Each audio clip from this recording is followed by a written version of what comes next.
Welcome to the Toyota Solutions Studio. I'm Stephanie Tsai, and we are at Women in the World 2018 in New York City. I'm so pleased to be joined by Saru Jayaraman, who founded a group called Restaurant Opportunities Center United, helping to advocate for people that work in the restaurant industry. Saru, so nice to meet you. It's great to meet you. You know, I worked in the restaurant industry for a few years as a part-time worker, solely based on tips, and I did all right because I was a student at the time. But there are millions of Americans where that is their full-time job, and a lot of them are barely above the poverty line. That's right. We're about to hit the 13 million worker mark in the restaurant industry. We're actually right now the second largest private sector employer in the United States and the #1 fastest growing private sector employer in the US. So 1 in 11 American workers currently works in the industry, and you're right, for most of them it is a chosen career, it's their life.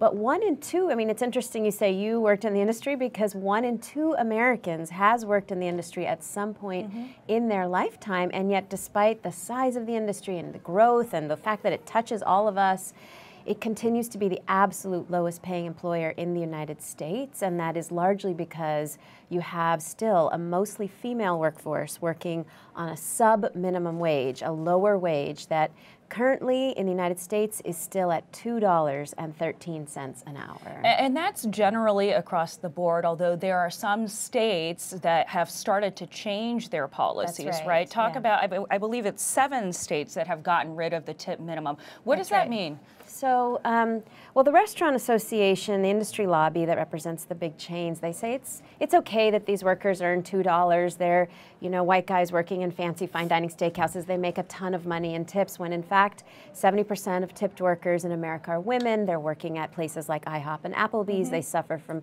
3 times the poverty rate of the rest of the U.S. workforce and the highest rates of sexual harassment of any industry, because they're having to tolerate inappropriate customer behavior to feed their family on tips. I mean, when you earn $2 and $3 an hour, it's all about the tips, and you'll put up with anything. You know, it might be too hyperbolic, but you almost feel enslaved to the That's job right. at that point. That's right. Especially because a lot of restaurant workers I've spoken to, that wouldn't necessarily be their first choice. It's just there are fewer well-paying jobs out there in the U.S. I mean, there are. I mean, it's true. So for some folks, it is a default, but there are lots of folks out there who really consider themselves to be professionals, hospitality professionals, but they're not valued as the professionals that they are. I mean, to answer your question, there are 7 states that got rid of this lower wage for tipped workers many decades ago. We find that they have higher restaurant sales per capita, higher job growth among tipped workers, higher rates of tipping, and half the rate of sexual harassment, because when you're a woman who lives in California, which is one of the 7 states, you get a full wage from your boss. You don't have to put up with anything from the customers. So what does the full wage mean? Is that the full minimum wage? Okay. If the wage in New York goes up to 15, unfortunately in New York, tipped workers were left behind at just 60% of the wage. It's legalized gender pay inequity. So when everybody else went up to 15, tipped workers, who were vast majority women, again, working at IHOP and Applebee's and restaurants across the state. Where probably a lot less than 15 an hour. It's about 60, yeah, their wages went down when everybody else went up to 15. Whereas in California, if the wage goes up to 15, everybody gets 15, whether they earn tips or not. Tips are on top of that. They're an extra. As, by the way, they were always meant to be. They were always meant to be an extra, not instead of the wage.